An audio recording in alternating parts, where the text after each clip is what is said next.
దివ్యవాణి TV ప్రేక్షకులందరికీ శుభోదయం. యేసుక్రీస్తు పరిశుద్ధ నామంలో ప్రియులారా, మీ అందరికీ స్వాగతం, సుస్వాగతం. గడిచిన దినమంతా కాచి కాపాడిన దేవునికి మనసారా వందనాలు తెలియచేద్దాం. ఈ ఉదయకాలంలో కూడా ప్రియులారా, నమ్మదగిన దేవుడు, విశ్వసనీయుడు, కంటికి రెప్పలా కాచుకున్న దేవుడు, నీ కొరకు నా కొరకు సిలువలో తన చివరి రక్తపు బొట్టు వరకు కార్చిన దేవుడు, ఈ ఉదయకాలంలో ఈ సమయంలో మనం ప్రభు వైపు చూస్తుండగా తండ్రి కుడి ప్రక్కన కూర్చొని మనందరి పేర్లు ఆ తండ్రికి చెప్పి, తండ్రి ఇదిగో నా కుమార్తెని దీవించు, నా కుమారుని దీవించు అని మన తరపున విజ్ఞాపనకర్తగా, మన ప్రతి పరిస్థితిలో మన తరపున న్యాయవాదిగా ఉన్న ఆ దేవాతి దేవునికి మనసారా వందనాలు తెలియచేద్దాం. ఈ రోజంతా కూడా దేవుడు నా పక్షమున ఉండగా నేను చేయవలసిన మంచి పనినంతటిని కూడా ఆ ప్రభు నామంలో, ఆ ప్రభు ఇచ్చే శక్తితో చేసి ముగిస్తానని ఈ ఉదయకాలంలో మనం నిర్ణయించుకున్నట్లయితే ప్రియులారా, ఏ మంచి నిన్నటి వరకు మనం చేయగలిగింది చేయలేకపోయామో దాని గురించి బాధపడకుండా ఈ ఉదయకాలంలో దేవుడు మన ద్వారా ఎవరెవరికి ఎక్కడెక్కడ ఏ మంచి చేయాలనుకుంటున్నారో వాటన్నిటిని చేయడానికి నిర్ణయించుకుందాం. ఎందుకంటే యాకోబు రాసిన లేఖ 4వ అధ్యాయం 17వ వచనంలో, మేలైనది చేయనెరిగియు అటుల చేయని వాడు పాపము చేసిన వాడగును. ప్రియులారా, దేవుడు ఏమేమి చేయవద్దు అని చెప్పాడో అది చేసినప్పుడు మాత్రమే అది పాపము కాదు. కానీ దేవుడు మనల్ని ఏమేమి చేయమని కోరుకుంటున్నారో అవి చేయనప్పుడు కూడా, అది చేయాలి అని తెలిసి తర్వాత కూడా చేయకపోతే పాపము చేసిన వారం అవుతాము. అందుకనే అపోస్తులైన పౌలు రోమీలకు రాసిన లేఖ 7వ అధ్యాయంలో చెప్తున్నాడు, నేను ఏమేమి చేయాలనుకుంటున్నానో దాన్ని చేయలేకపోతున్నాను. అది చేయాలి, అది మంచిది, అది నా ఆధ్యాత్మిక జీవితానికి మంచిది, నన్ను బలోపేతం చేస్తుంది అని నాకు తెలుసు. అయినా ఈ శరీరంలో ఉండే పాపము నేను మంచి చేయకుండా నన్ను ఆపుతుంది.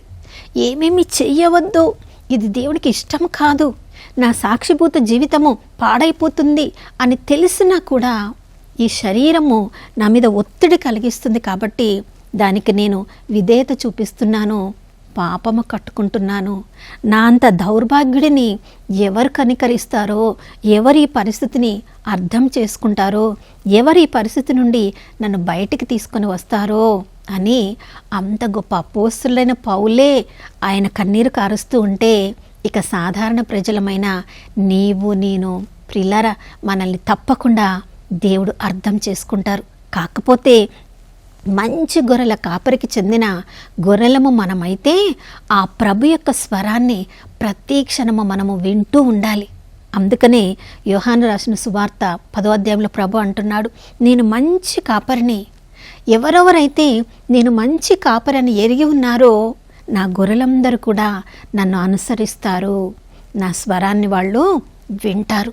కొన్నిసార్లు మంచి చేయాల్సి వచ్చినప్పుడు అది కష్టమైనా, అది చేయడం వలన వారికి నష్టం జరిగినా నా స్వరము వాళ్ళు వింటున్నారు కాబట్టి అది దానికి విధేయించమంటే తప్పకుండా విధేయిస్తారు. అప్పుడు నేను మోక్షరాజ్యంలో వారికి మార్గాన్ని చూపించాను కాబట్టి నాతో పాటు నిత్యత్వంలో వాళ్ళు ఆనందిస్తారు అని వాగ్దానాన్ని కూడా ఆ ప్రభు ముందే మనకు అనుగ్రహించారు. కాబట్టి ప్రియులారా, ఈ ఉదయకాలంలో ఏ మంచి చేయడానికి ప్రభు మనల్ని ఎన్నుకొని ఉన్నారో, ఈరోజు ఏ పరిస్థితులలో మంచి చేయవచ్చు అని మనకి పరిస్థితులు ఎదురైనప్పుడు ఏ ఒక్కటిని కూడా వదులుకోకుండా వాటన్నిటిని చేయడానికి ఈ ఉదయకాలంలో మనం నిర్ణయించుకుందాం.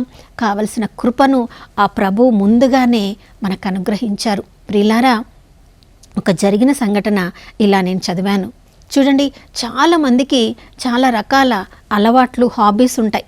కొంతమంది స్టాంపులను కలెక్ట్ చేస్తూ ఉంటారు, కొంతమంది రకరకాల నాణ్యాలను కలెక్ట్ చేస్తూ ఉంటారు, కొంతమంది రకరకాల పుష్పాలను కలెక్ట్ చేస్తూ ఉంటారు, కొంతమంది రకరకాల ఆకులను కలెక్ట్ చేస్తూ ఉంటారు. ఇలా వాళ్ళ అలవాట్లకు, అభిరుచులకు సమ్మతించినట్లుగా ఏవేవో వాళ్ళు చాలా జమ చేస్తూ ఉంటారు. థామస్ ఫిషర్ అనే వ్యక్తి, ఆయనకు ఒక వింత అభిలాష, అలవాటు ఏంటంటే రకరకాల కర్రలతో చేసిన చేతి కర్రలు ఉంటాయి కదా, వాటిని జమ చేస్తూ ఉంటాడంట. ప్రియులారా, ఒకరోజు తన జీవితంలో జరిగిన సంఘటన ఒక పుస్తకంలో రాయడగా ఇలా నేను చదివాను. ఒక వ్యక్తి ఒకరోజు చాలా వర్షం పడుతున్నప్పుడు మంచు కురుస్తూ ఉన్నప్పుడు తన యొక్క తలుపును తట్టినట్లుగా అనిపించిందంట. ఎవరా తలుపు తీసి చూస్తే ఒక చాలా పేదవాడు, అందరి ఇండ్ల ముందుకు వెళ్ళి అడుక్కొని తినేవాడు. చాలా కొంచెం బట్టలు అతనికి ఒక మూటలో ఉన్నాయి. అతను ఒక చేతికర్ర పట్టుకొని ఉన్నాడు. ఆ చేతికర్ర భుజం మీద వేసుకొని వెనక మూట వేలాడుతుంది. అతన్ని చూడగానే తెలిసింది బాగా త్రాగి ఉన్నాడు, కానీ ఆకలిగా ఏదో అర్థిస్తూ ఉన్నట్లుగా అనిపించి వెంటనే తన ఇంట్లోనికి వెళ్ళి కొంచెం బ్రెడ్ ప్యాకెట్ ఉంటే తీసుకొచ్చి ఇచ్చి కొన్ని డబ్బులు కూడా ఇచ్చి పంపించేశాడంతా. అతని పంపించేసి తలుపు వేసిన తర్వాత తన మనసులో ఏందో ఆందోళన, ఏదో అలజడి. అయ్యో, నా వెనుక గది ఖాళీగా ఉంది కదా, ఇంత మంచు కురుస్తుంది కదా, ఈ మంచులో ఎక్కడ పడుకుంటాడు, ఎక్కడ కూర్చుంటాడు, అతనికి ఏమవుతుందో, వేడివేడిగా సూప్ కూడా నా కిచెన్లో ఉంది కదా, అది కూడా ఇస్తే కొంచెమన్నా నేను సహాయం చేసిన వాడిని అవుతాను కదా అని మనస్సులో అయితే అలజడి పడ్డాడు. కానీ అతను పంపించేశాడు కదా, ఇక కొద్దిసేపు అయిన తర్వాత అతని గురించి మర్చిపోయాడు. ప్రియులారా, ఒక వారం తర్వాత ఒక వ్యక్తి అతని తలుపు మరొకరు కొట్టారంట. ఎవరా అని వెళ్ళి చూసినప్పుడు ఒక వ్యక్తి ఒక చేతికర్రను అతనికి అమ్మడానికి వచ్చాడు. ఇతని చేతికర్రలు జమ చేసే అలవాటు కాబట్టి ఆ చేతికర్ర ఇతనికి అవసరం అవుతుంది అని ఆ వ్యక్తి వచ్చి, చేతికర్ర మీరు కొనుక్కుంటారన్నప్పుడు, అవును కొనుక్కుంటాను, ఎక్కడ దొరికింది మీకు అన్నప్పుడు, నేను సమాధుల స్థలంలో పనిచేసేవాడిని, ఒక వ్యక్తికి సమాధి తవ్వడానికి నేను చూస్తూ ఉన్నప్పుడు అతని దగ్గర అతని బట్టల మూట, ఈ చేతికర్ర తప్ప అతని దగ్గర ఏమీ లేదు. ఆ బట్టల మూటను ప్రక్కన పడేశాను. చేతికర్రలు మీరు కొనుక్కుంటారు కాబట్టి జాగ్రత్తగా నేను మీ దగ్గరికి తీసుకొని వచ్చినప్పుడు ఏమి చేయాలో తెలియక కన్నీరు కార్చడం మొదలుపెట్టాడంట థామస్ ఫిషర్.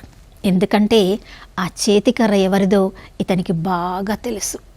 ఆ రోజే నేను అతనికి కొంచెం నా ఇంట్లో స్థలం ఇచ్చుంటే ఆ మంచు పడి అతను చనిపోయేవాడు కాదు.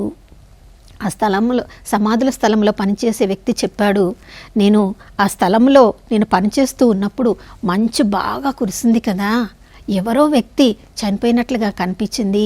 ఎవరా అని వెళ్ళి చూస్తే ఒక వ్యక్తి ఆ మంచు కింద చనిపోయి ఉన్నాడు. అతన్ని సమాధి చేసి వచ్చాను. ఆ వ్యక్తి యొక్క చేతికర్రనే ఇది అని చెప్పినప్పుడు థామస్ ఫిషర్ చేతికర్రనైతే కొనుక్కున్నాడు. కానీ దాన్ని చూసినప్పుడల్లా ఏడుస్తూ ఉంటాడంట. ప్రభా, నేను ఏదో మంచి చెయ్యాలని అనుకున్నాను, తగ్గిన సమయంలో నేను ఆ వ్యక్తికి చేసి ఉంటే ఈరోజు ఆ వ్యక్తి సజీవుల లెక్కలో ఉండేవాడు కదా. చేతికర్రనైతే తీసుకున్నాను, కానీ వ్యక్తిని కోల్పోయాను. ఈ పాపం నుండి ఎవరు నన్ను బయటికి ఎక్కించగలరు? ఈ హృదయ వేదన, పాప భారం నుండి ఎవరు నన్ను బయటికి తీసుకొని రాగలరు అని ఆ చేతికర్రను చూసినప్పుడల్లా కూడా ఏడుస్తూ ఉంటాడంట. నా ప్రియ సహోదర సహోదరి, మనందరి జీవితంలో కూడా ఎంతోమంది అవసరంలో ఉన్నవాళ్ళు మన దగ్గరికి ప్రతిరోజు మనల్ని వెతుక్కొని వస్తూ ఉంటారు. వెతుక్కొని వచ్చినప్పుడు కూడా, వాళ్ళ అవసరములను గమనించినప్పుడు కూడా, కొంచెము త్యాగం చేయగలిగినప్పుడు, చేయలేని పరిస్థితులలో తర్వాత మన మనస్సు కూడా ఎంతో ఆందోళన, అలజడి కలిగిస్తూ ఉంటుంది. ధనవంతుడు లాజరు, చాలా పేదరికంలో ఉన్నవాడు లాజరు, ఎంతో బాధపడుతూ ఉన్నవాడు. అయినప్పటికీ కూడా ఎప్పుడైనా ఈ ధనవంతుడు నన్ను కనికరిస్తాడేమో, ఎప్పుడైనా నా ఆకలి తీరుస్తాడేమో అని అతని గేటు దగ్గరే పడిగాపులు కాస్తూ ఉన్నాడు. ధనవంతుడు ఎన్నోసార్లు దారిలో నడిచి బయటికి లోపలికి వెళ్ళి ఉంటాడు, కానీ ఎప్పుడు కూడా అతన్ని గమనించలేదు. మంచి చేయవలసిన పరిస్థితి అతనికి అవకాశం ఉన్నప్పటికీ కూడా దాన్ని ఉపయోగించుకోలేకపోయాడు. ప్రియులారా, ఆ ధనవంతుడు నరకంలో ఉన్న కారణము మనం అక్కడ స్పష్టంగా చదువుతున్నాం. నీకున్న ధనరాశులన్నిటిని కూడా నువ్వు అనుభవించావు. ఎవరు అవసరంలో ఉన్నారో నువ్వు చెయ్యగలిగినప్పుడు కూడా, మంచి చేయగలిగి కూడా నువ్వు చెయ్యలేకపోయావు. ఆ కారణం వల్ల నువ్వు బాగా అనుభవించావు కాబట్టి ఇప్పుడు నరకంలో ఉన్నావు. నీవు ఆ పరిస్థితిలో ఉన్నా కూడా ఎప్పుడు నిన్ను నిందించలేదు, ఎప్పుడు నిన్ను శపించలేదు. తన పరిస్థితిని తాను అనుభవించాడు కాబట్టి ఇప్పుడు పరలోకంలో లాజరు ఉన్నాడు అని చెప్పినప్పుడు నిజంగా ఇవన్నీ బైబిల్ గ్రంథంలో మన కొరకే వ్రాయబడ్డాయి ప్రియులారా. మన కొరకు వ్రాయబడినాయి అని మనకు తెలిసినప్పటికీ కూడా మంచి చేయగలిగియు ఎన్నిసార్లు ఆ పరిస్థితులను, ఆ అవకాశములను మనం ఉపయోగించుకుంటున్నాం. చూడండి, ఆ మంచి అని మనకు నేర్పించేది మనలో, మన ఆత్మలో జీవిస్తున్న పరిశుద్ధాత్మ దేవుడు. యోహాను సువార్త 14, 15, 16 అధ్యాయాల్లో మనం చదువుతున్నాం. పరిశుద్ధాత్మ దేవుడు ఆయన మనకు మంచి బోధకుడుగా ఉండి ఏ పరిస్థితులలో ఎలా ప్రవర్తించాలి, ఎలా ప్రవర్తించకూడదు అనుక్షణము మన ప్రభు యొక్క స్వరాన్ని వినగలిగితే ప్రభు మనకు నేర్పిస్తూ ఉంటాడు. యెషయా గ్రంథం 30వ అధ్యాయం 21వ వచనంలో మనం చదువుతున్నాం.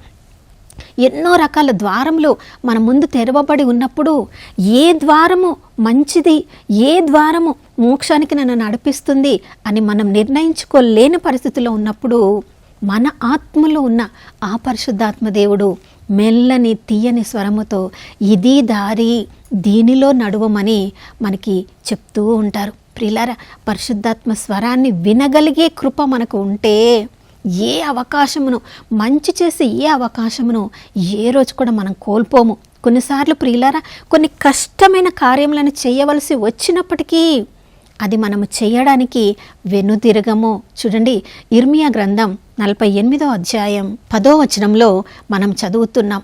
తగిన సమయంలో ప్రభువు కార్యమును చేయని వాడు ఎలా చేయాలో ఆ ప్రభు యొక్క ఆత్మ మనకు నేర్పిస్తుంది. కొన్నిసార్లు మన యొక్క కత్తిని ఉపయోగించి కొన్ని కార్యములను నరకవలసినవి చేయవలసి వచ్చినప్పుడు అది చెయ్యకపోతే కూడా మనము శాపగ్రస్తులం అవుతామంటున్నాడు. చూడండి, న్యాయాధిపతుల గ్రంథం 5వ అధ్యాయంలో యాయేలు గురించి గొప్పగా అక్కడ వాక్యంలో మనము చదువుతున్నాం. శ్రీశ్రా రాజు పరిగెత్తుకుని యుద్ధము నుండి తనను తాను కాపాడుకోవడానికి కేయనీయుడైన హేబేరు యొక్క భార్య ఈ యొక్క యాయేలు గృహానికి వచ్చినప్పుడు ఆమెకు తెలుసు తమ యొక్క శత్రువు అని. తన ఇంటికి వచ్చినప్పుడు చక్కగా పాలు తాగడానికి ఇచ్చింది, పెరుగు తినడానికి ఇచ్చింది. అన్ని సదుపాయములు చేసిన తర్వాత తగిన సమయం కొరకు ఎదురు చూస్తూ ఉంది. అతడు బాగా తాగి అలసిపోయి ఉన్నాడు కాబట్టి బాగా నిద్రిస్తున్నప్పుడు ఆ గుడారపు మేకును, సుత్తెను తీసుకొని అతని కణతులలో దింపి రాజును సంహరించుట ద్వారా తమ యొక్క రాజ్యానికి విడుదలను కలిగించింది. శత్రు సంహారాన్ని చేయగలిగింది. ప్రియులారా, దేవుడు ఎక్కడెక్కడ చూడండి, ఆ రోజుల్లో పాత నిబంధన గ్రంథంలో యుద్ధాలు చేసినప్పుడు వాళ్ళు కత్తులను ఉపయోగించారు. ఈ రోజుల్లో రెండంచుల ఖడ్గమైన వాక్యమును ఎంతగా మనం ఉపయోగించుకోగలిగితే అంతవరకు మనము ధన్యులముగా ఈ లోకంలో మనం జీవించవచ్చు. ఈ రెండంచుల ఖడ్గమును ఉపయోగించుకొని మన జీవితంలో ఏమేమి దేవునికి ప్రీతికరంగా ఉన్నాయో, ప్రీతికరంగా లేవో వాటన్నిటిని కూడా తీసివేయడానికి మన నోటిని మనం ఉపయోగించుకోవాలి. మన పెదవులతో మనం మాట్లాడాలి. ప్రియులారా, దేవునికి చిత్తం కాని మాటలు నువ్వు మాట్లాడకూడదు. కీర్తనకారుడు చెప్పినట్లుగా, ప్రభా నీ యొక్క దూతలను నా పెదవుల దగ్గర కాపలాగా ఉంచయ్యా అని చెప్పి దేవునికి ప్రీతికరం కానీ ఏ మాటలు కూడా ఈరోజు నేను మాట్లాడకూడదు. ఎవరిని కూడా నేను హింసించకూడదు. నా మాటల ద్వారా ఎవరిని కూడా చులకనగా మాట్లాడకూడదు. ఏ శోధన వచ్చినప్పుడు ఆ శోధన నుంచి ఎలా బయటికి రావాలో నా ప్రభు యొక్క స్వరము నా ఆత్మలో జీవిస్తున్న పరిశుద్ధాత్మ దేవుడు ఎలా శోధన నుంచి బయటికి రావాలని ప్రభు నాకు చూపిస్తున్నాడో దాని ప్రకారం నేను జీవించాలని మనం మన పెదవులతో మాట్లాడుకోవాలి. మన యొక్క రెండంచుల ఖడ్గముతో మన యొక్క కన్నులతో మాట్లాడుకోవాలి. ప్రియులారా, దేవునికి ప్రీతికరం కానీ ఏ దృశ్యము నేను చూడకూడదు. ఏ యొక్క యాప్లోకి నేను వెళ్ళకూడదు. దేవునికి నాకు సంబంధాన్ని తీసివేసే ఎవరి స్నేహము నాకు వద్దు. ఏ బంధుత్వం నాకు వద్దు. ఏ ధనరాశులు నాకు వద్దు. పరలోకంలో నాకు స్థానాన్ని అనుగ్రహించే ఆ దేవుడితో నేను ఉండగలిగినవి మాత్రమే నాకు చాలు. ఎవరెవరిలో నేను దుష్టత్వాన్ని చూడకుండా అందరిలో దేవుణ్ణి చూసి ఎక్కడెక్కడ నేను మంచి చేయగలనో వాటన్నిటిని చేయగలిగినప్పుడు ప్రియులారా, ఆ రాత్రి కూడా మనం ప్రార్థనలో ఉన్నప్పుడు, ప్రభువా నేను ఈరోజు చేసిన మంచి అంతా మీ కృప ద్వారా, మీరిచ్చిన అనుగ్రహం ద్వారా నేను చేయగలిగాను, మీకు స్తోత్రం అని ప్రశాంతంగా నిద్రపోయిన రోజులు ఎన్నున్నాయి ప్రియులారా. మరి ఈరోజు దేవుడు మనకు అంత గొప్ప కృపను ఈ ఉదయకాలంలో అనుగ్రహించినప్పుడు ఎందుకు ఆ గొప్ప కృపలో ఈరోజు మనం జీవించడానికి ఈ అవకాశమును ఉపయోగించుకోకూడదు? కాబట్టి ప్రార్థనలు నిర్ణయించుకుందాం. ఈరోజు ఎవరెవరు ఏ అవకాశమును దేవుడు మనకు అనుగ్రహిస్తున్నారో, ఎవరెవరు అవసరాలు మన ద్వారా తీర్చబడాలని ప్రభు కోరుకుంటున్నారో, ఏ మంచి కార్యములను చేయడం ద్వారా మన జీవితాలు ధన్యకరంగా మారాలని ప్రభు ఆశపడుతున్నారు. ఏ ఒక్క అవకాశమును కోల్పోకుండా మన ఆత్మీయ కనులను తెరిచి అన్నిటినీ చూడడానికి కృపను అనుగ్రహించమని ప్రార్థించుకుందాం. నాతో కలిసి ప్రార్థించండి. పరిశుద్ధమైన దేవానికి స్తోత్రములు తండ్రి. ప్రతి ఉదయము అయ్యా మీ అభిషేకంతో మమ్మల్ని నింపుతూ ఉన్నారు. ఎందుకంటే ప్రతి క్షణము మీ స్వరాన్ని విని ప్రభా మీ చిత్తానికి మమ్మల్ని మేము లోబర్చుకొని అందరిలో మిమ్మల్ని చూసి నాయన ఏ అవసరంలో ఉన్నారో, ఎవరెవరికి మా ద్వారా మంచి చేయగలిగిన పరిస్థితులు ఉన్నాయో వాటిని గమనించగలిగినప్పుడు మాలో మా యొక్క ఆత్మలో మీ ఆత్మ మాట్లాడుతూ మాకు దిశానిర్దేశం చేస్తూ ఉన్నప్పుడు ప్రభా ఎవరోని ఈరోజు మా ద్వారా మీరు ఆదుకోబోతున్నారో, ఎవరెవరి అవసరములను మా ద్వారా మీరు తీర్చబోతున్నారో, ఎవరెవరు కన్నీళ్లను మా చేతుల ద్వారా ఈరోజు మీరు తుడవబోతున్నారో, ఎవరెవరి ఆకలిని ప్రభా మా చేతుల ద్వారా మీరు వారికి సంతృప్తిగా భుజించేలా చేయబోతున్నారో ప్రభా ముందుగా మీకు వందనాలు తెలియజేసుకుంటున్నాం. మాలోని ప్రతి అవయవాన్ని అభిషేకించండి. మా కన్నులను అయ్యా మీ కన్నుల్లాగా మార్చండి. మాలోని కపట హృదయాన్ని, మోసపూరితమైన హృదయాన్ని, స్వార్థ హృదయాన్ని తీసివేసి అయ్యా అందరినీ అర్థం చేసుకుని అందరినీ ఆదుకొని మీలాంటి నాయన ప్రేమగల హృదయాన్ని మాకు అనుగ్రహించండి. ఈరోజు అంతా కూడా మీ చిత్తంలో మేము అందరికీ సహాయపడిన తర్వాత రాత్రిపూట నిద్రించేటప్పుడు మీ యొక్క కృపలో మీకు మహిమకరంగా మేము జీవించగలిగినందుకు, అటువంటి అభిషేకాన్ని మాకు దయచేసినందుకు మీకు వందనములు చెప్తూ అయ్యా మీ ఒడిలో నిద్రించే ఆ గొప్ప రోజును ఈరోజు మేము అనుభవించాలి. అందుకుగాను మమ్మల్ని అందరినీ కూడా నూతన అభిషేకంతో దీవించమని యేసయ్య పరిశుద్ధ నామంలో అడిగి వేడుకొని పొంది ఉన్నాము మా ప్రియ పరలోకపు తండ్రి, ఆమేన్. ప్రియులారా, ఈరోజంతా కూడా ఎవరిని కూడా తీర్పు తీర్చకుండా, ఎవరిని కూడా ఖండించకుండా అందరినీ అర్థం చేసుకొని అందరికీ సహాయం చేసి యేసు ప్రభుకి చెందిన బిడ్డల్లాగా, సాక్షుల్లాగా ఈరోజంతా జీవించుదాం. మరొక నూతన శుభోదయంలో మనం అందరం కలుసుకునే వరకు దివ్యవాణి టీవీని వీక్షిస్తూ ఉందాం. ఇమ్మానుయేలు, దేవుడు మనతో ఉన్నారు.